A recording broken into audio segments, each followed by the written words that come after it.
Part of the mission of the Boston Children's Theater is to develop plays and musicals that don't talk down to young audiences. BCT won national acclaim for shows like Reflections of a Rock Lobster and The Homework Machine. Their latest new works project is Caps for Sale, based on Esfir Slobodkina's 1940 book of the same title. Here now to discuss the production at the Calderwood Pavillion and the New Works Initiative are Burgess Clark, BCT Executive Artistic Director, who directed the musical, and Executive Producer Toby Schine. Welcome, gentlemen. Thank you. Nice to meet you. It's a pleasure to be here. Do you want to say something about this New Works Initiative? Do you have a grant or something for this? We do have a specific grant from the Marcia J. Trimble Foundation, which we're very grateful for, and it's to encourage new works, new classics for children's theater. You know, coming into children's theater as I've recognized that there are a lot of the titles that are just recycled over and over and over again, and I thought, you know, we need to keep this art form growing and that we need to keep new pieces coming in to the lexicon as well, and so we've been committed to developing one new piece each season. Now, the one for this new season is a popular book from 1940. Why don't you tell us a little bit about this? It is a challenge because there's monkeys in it and a circus, right? Is that right, Toby? That's right, you said it. I think that's what everyone remembers from Caps for Sale. We found that it really has a lot of really passionate followers. It's all about the monkeys. It is really all about the monkeys and the stack of hats. caps. And the stack of hats. Yep. So the story's been really beautifully fleshed out by I wonder if it's team. Like the hats in Fiddler on the Roof, you know, where there's a trick. You can't lose the bottle on the head. So tell us a little bit about this. This musical has been in development. Yes.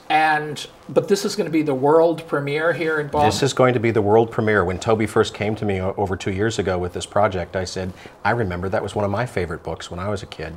And so we put it right into development and had a stage reading a little over a year ago, and we had no doubt about it after that. And so we snapped it up. All right. So now musicals...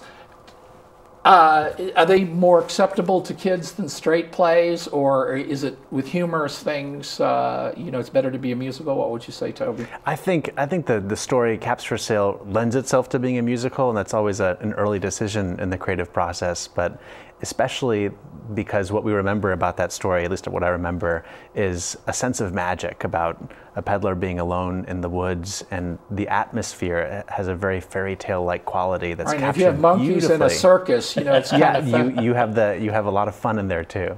Now, one of the things I read in the press material was, even though it ends fairly well, it isn't 100% phony, happily ever after. There's a little more mature look at life. Is that one of the things that attracted you to the material? It is, yes, absolutely. And I think that the two people who've adapted it have done an extraordinary job of being able to sort of bring another level to the book. So I think that our audience members will enjoy what they're seeing because they'll recognize it, but then it takes it a little bit further and really kind of goes into a larger philosophy about life and always looking and striving. And that's, I think, what the peddler represents, is always moving forward and trying to find something. So now I assume you have in your pipeline ideas for next year's? Oh, we have so many ideas. Yeah, we don't have time on the program to go through. We don't have the time or money to do them all, but there are so many wonderful pieces out there. And we feel like we're building the audiences of tomorrow, so we feel a real responsibility. All right, one last thing, just even to get in adorable pictures. You guys have courses for young performers, and especially during the summer. Do you want to give an idea of the range of things? I assume there's classes for people that don't know anything, and then you have produced... You've had people end up in Broadway and stuff. There's hardly a time now that I can't turn on the television or the Tony Awards. We had four kids of our previous students that were on the Tony Awards last year. It's extraordinary to see the echo that BCT is having all across the world. You heard it here. Your kids are guaranteed to be on the Tony Awards if they sign up for these classes. All right. Thank you very much, gentlemen. And just to remind us of your website for tickets to Caps for Sale, or the summer courses or spring courses, whatever. Absolutely. It's all up there at bostonchildrenstheater.org. And how do you spell theater? And theater spelled T-R-E at the end. All right. Thank you very much, Thanks Burgess. very much. Toby, Thank you. Thanks for coming.